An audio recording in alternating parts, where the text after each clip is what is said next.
So welcome to the class, Introduction to Microeconomics. During this semester, I will teach the microeconomics for you guys.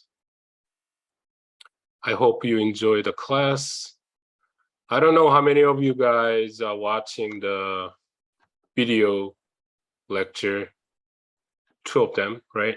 First one is introduction video and second one is the actual, chapter 1 type of thing.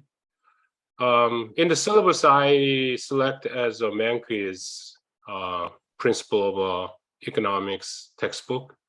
But the first chapter is a little bit different from the main quiz. I don't like 10 or 12, 13 of the principles. The most important part of economics, and you can summarize just a simple 3 principles as the optimization, equilibrium, empirics as the this week's lecture. If somebody who doesn't watch it so far, please do so.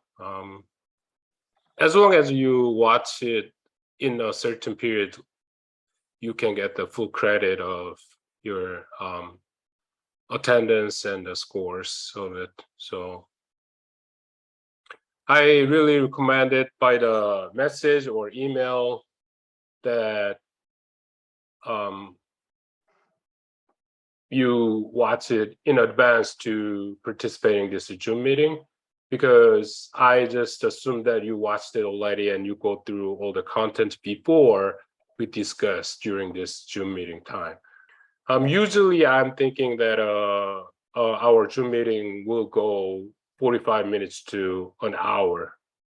I hope it is shorter than 45 minutes. Just somebody who have a class after this and finding out the better place to the Zoom meeting before going to the actual class. So, and somebody who really have a question to discuss or something to share with me anytime after this Zoom meeting, it's a perfect time to actually we discuss it, not in person, but using the video conference. So it's a little bit better than just sending me an email.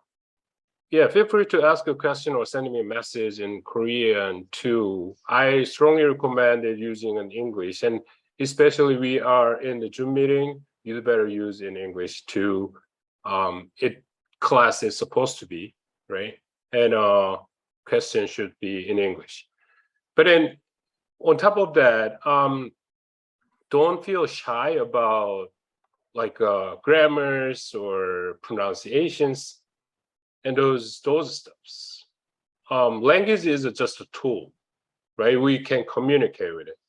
But yeah, this class, even though it is held in Korean territory, but we supposed to communicate in English while we are in the lecture. It's a kind of in some point it's a ridiculous, but it is really good chance to learn how to use or speak English in general setting, and it'll give you a lot of chance, a lot of benefit from now on. After graduation, you are easily adjusted to study abroad in US, or meeting the conference with the buyers from the foreign countries. So feel free to ask a question. I don't care you are bad in pronunciation and in grammar, as long as you speak it and be comfortable with it and be confident with it. So the communication in English, number one thing is don't be shy, be brave, speak in English. It's okay as long as we understand each other and we can communicate. I try to use proper English all the time because I'm the other side of the course in the class, but you don't need to be always punctual or always right on sentences and grammars and all those stuffs. So don't feel bad about it. Just speak it. If you have a question, ask a question. It is okay with the just collection of words as long as I can understand it. And as I told you, I'm Korean native, so I know Korean English accent, which is a little bit different pronunciation relative to others, right? Internationally, they have lots of other accents. Who is from India, who is from, Central Asia or Europe. Sometimes that gives you a good characteristic of where you are from. So it's a good thing to have in longer time period if you're living in US. But at this point, you are not living in US and you just study in English. That's as a tool and as a method of learning new things. And on top of the economics, we need to learn about English things.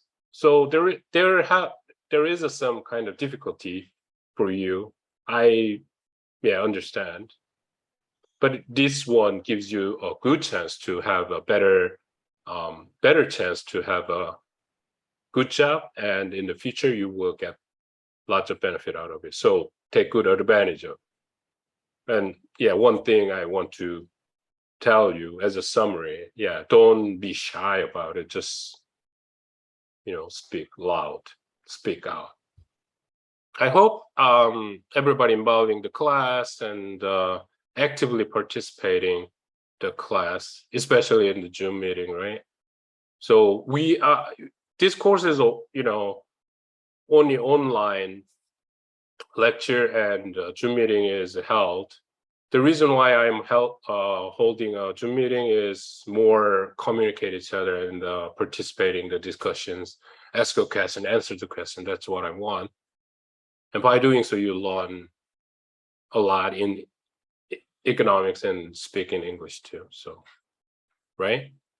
Feel free to do it. Yeah, I understand 118. Sometimes it is really like scary to stand out, in the middle of audience or this big number of students. But Zoom meeting is more like a private setting. You don't see any other around you. You're just looking at the videos and speak in. So feel free to do it. I hope really we have a lot of involvement. So let me summarize this week contents. I introduced three principles of economics. As I told you, my the textbook I putting in the syllabus, I will follow the sequence of that textbook from now on. But first thing, principles of economics that Dr. Mankey introduced in his textbook is so many, so distracted. It is. I'm not saying that it is like not important. He has a lot of time to reducing all the principles, even though he listed like 10 or 15 of them. But I want to summarize more. As a glance or as a one shot, you understand what's going on in economics. Especially, I think, those three principles, especially, first two, is most important part of learning economics and thinking as an economist is the most important jargon or term. So, like optimization and equilibrium. So far, I'm teaching like almost 10 years of economics, and I keep asking the student who is, freshman and who is learning the economics the first time, ask around, what do you think about economics, or what is the best word to summarize economics in just several words?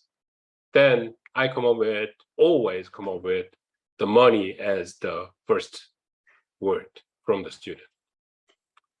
But in economics, money is a little bit different term or different concept.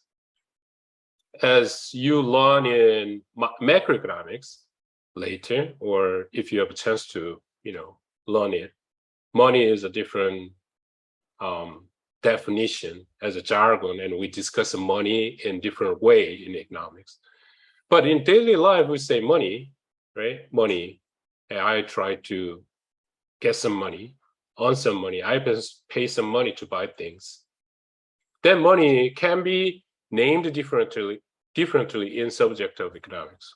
Like if you earning from your work, then that is a salary or income. If you're putting in the labor to earn the money, that is a labor income. If you're putting the capital on top of earning some reward, that is a capital income, right? So we're using as that money as a specific terms in economics. So money is not the just representative or a representative word for the economics, I believe. And I always, as the answer, I personally believe that equilibrium is the most important word in economics. So we will learn about that, and I introduce that way from now on. And before that, to get to the concept of equilibrium, every individual, every economic agent, we're saying, so it can be, every individual can be different role. If you are side of consuming things as a consumer, it is really easily accepted as consumer because we daily think about buy things and enjoying the service to pay some price or cost. So it's a good thing to, or easy to understand as a consumer or consumer perspective. So consumer theory itself is really easy to grab in the beginning of it because daily life is like that all the time. We live a life, we go to the restaurant to buy a lunch or dinner, pay some things. As a consumer, which restaurant should I go? Which product should I buy? Among the certain product, what kind of thing or which brand I prepare? Those decisions we are daily made. So those decisions, we're thinking about those decisions as an economist, as a student from economics class, we are going to learn that. So in that perspective, optimization is the key word to decide which decision should we make. So in that perspective, the principle I introduced during this week, content, video lecture is 3, right? But I more empathize on to the first 2, optimization and equilibrium. So every single person or every single economic agent or as a group, every single one try to make a best decision all the time. We believe so, under the assumption that human beings are rational, especially in the decision-making process, in the economic decision-making process. So consumption or providing or supplying my labor, investment, under that decision, we try to make a best decision all the time. Think really hard to find out better fit or better taste, better product for me. So we believe so, and we assume that. Well, in the middle of life, right, we don't always think or we don't understand or believe that everybody is always rational. I think, people are rational all the time. I don't think so, right? Somebody believes so, somebody does not. And every single moment, maybe not. But on average, in general, and more likely in economic decision-making process, buying a house, buying a product, right? People try to be rational. So that's one big assumption on it. Under that rationality, every single individual or every single economic agent try to optimize their purpose. We're setting up the group of it, and as a putting in how they behave, that fundamental thing to try to analyze it. Number 1, optimization. Every individual economic agent try to optimize their purpose. So yeah, that is the number 1 principle. And each one of the individual economic principle following the rule or principle of optimization, they try to think hard to make a better decision all the time. And then moving back to as a group, individually they do. How come or how the outcome will coming out from that? So those kind of principle is, as we believe, is equilibrium. There is a one force and one another force. The interests conflict each other. By doing so, they try to resolve the way of, or as a solution. That is nothing but equilibrium concept. Somebody who has this strong intent to do that or interest to do that, and another side of it, a conflict, totally opposite side of their interest, they collide each other and try to make resolve as a solution. And finally, we figured that out, which is equilibrium as a consequence. So those two is the most important concept in economics. And third one is, nowadays we have more attention on it, empirics, right? So big data era, data is collecting and take advantage of that big set of data easily right now relative to the old times. Computing power is stronger and stronger. As a trend, we can use that and take advantage of that, full, big, abundant of information to analyze and make a decision out of it. That's nothing but empirics. So the full set or, three principles summarize of economics is that three words. And we're gonna observe that everyday life. Well, these three principles, with this principle or with the learning process of economics, what is good for in our life? Everybody has a different answer, different aspect or perspectives out of this, but still we can think of it. And you need to think about that. Under that everyday decision, everyday benefit out of economics is, we are learning the best solution or best decision out of this economic way of thinking. So this is the beginning of it, an introduction, and most important part of it. And you need to keep thinking about these 2-3 principles all the time. Oh, that is the principle, applying these rules, applying this area. By doing so, we can get the right solution and right answer out of it. So that's all about summary of this lecture. But we think a little bit deeper about the decision, right? Economics is a social science to think about economic problems, analyze it, and can get the solution or what we should be or what we should do. But what is this for? And that is a specific or small definition of economics, but how we can apply these rules in daily life. In that perspective, we can define very wide range of economics concept or definition, which is, we are studying about each individual's decision-making process. What is the best? It is relating issue with optimization, right? Every single one try to, think hard to make a better decision or the best decision all the time. So those way of thinking will apply to your life, daily life.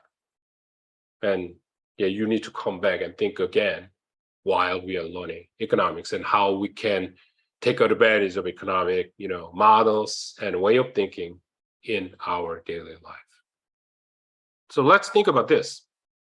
So I want to ask about the middle question. What is the optimal level of crime? No crime at all. Nice question. Good question. Good answer.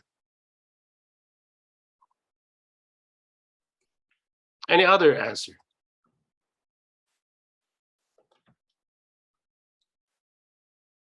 So one student, Kim Chan, right? Chan's answer is no crime at all. Yeah, what are you talking about? Crime is bad. We try to make a zero crime in our society or in our community. I actually do think it depends which crime, because there are also some crimes that are like not stealing money or something like that, like directly or hurting someone. Okay. But for example, if you That's what if you type like, of crime is important, question yeah, too. because But if yeah, there's in like, general crime, let's say. okay, Yeah, yeah, no, general it is crime's a not totally good. different murder and burglar or smuggling or something like that. Yeah, I agree with you, right? But yeah, I perfectly understand what your accusation. But what I'm asking is, what type of amount, or is that a proper question even? Optimal level of crime. Come on. Crime is bad, should not be happening in our community in some sense. Point that crime is a loss of person, or that's a similar answer in the ILICA. The amount that leads to the biggest amount of happenings in the populations. Zero crime is desirable. The cost to security would be too high to achieve that. Wow, I like that idea. Choi Seung-hyun, when crimes occurs in the profitable way. Oh my goodness. Yeah, when crime is profitable, how we can deal with it? Well, drug dealer making a huge profit out of it, but it is not good for the society. When the level of punishment equals to the benefit gains from crime, benefit equals, well, that's more like the sense, or the foundation of economic way of thinking. And level of crime which police has something to do, at least. Okay. Well, yeah, everybody has a good answer, a good point. But one good answer and good summarization or starting point is like this. Although zero crime is desirable, the cost of security would be too high to achieve that. That's number one, the first thing we need to think about. I hope crime is bad, right? Zero crime, if it is achievable, that's good. Well, we setting at the crime is bad thing at the first starting point, right? At least it give some bad thing happen to our community. That's why we define as crime. But yeah, as we think about that, we want to make a zero crime at all costs. Then what will happen? The cost itself is really high. So we need to think about how we can achieve that in general setup. So number one thing we can do is increase the chance of capture or detecting or punishment. The higher level of punishment will reducing the crime rate, which means that we have a lot of police to looking around to find out crime scenes and capture them, right? That is one way to dealing with the reducing the crime rate. And second one is, once you do something and you're death penalty, so you steal something, you will get the death penalty. Then, yeah, people really scared of doing a crime. That makes the crime rate will reduce the crime rate. But those two things need a cost. We come up with the cost. So we balance with cost and benefit out of it, right? So in the moral perspective, we want a zero crime, but it involving higher cost of it. So we try to balance out of it, cost and benefit. In general cases, yeah, optimization principle will give us will give a good tool to think about this way. So think about optimization. There is some occasion where we need to solving some issues or problem in the community or in a society or in an economy, then we always come up with this issue. Yeah, this direction is the right way, but it is too high price we need to pay. We need to think about what is optimal level of it. So we want to make our crime rate as low as possible, but it is really, involving the higher level of cost. So we need to balance out. So cost and benefit. Yeah, lots of economic analysis involving the cost benefit analysis. In general, public investment, public services, we need to doing cost and benefit analysis first, and we are come up with, going out and doing that service or that investment. Go for it or not, we need to decide with it. That is, in other words, we try to optimize, right? Optimization is the principle out of it. So this type of thing is inside of video lectures and summarize, and a specific question is not in there, but just touch it. So we are going to learn about the equilibrium next time as a chapter is going on, and optimization principle we are looking at all the time too. So each individual consumer or consumer group or producer try to optimize their purpose, following their purpose, optimizing, and optimization itself is one really important principle. And I want to emphasize more on equilibrium. As a group, they need to find out the best solution out of it.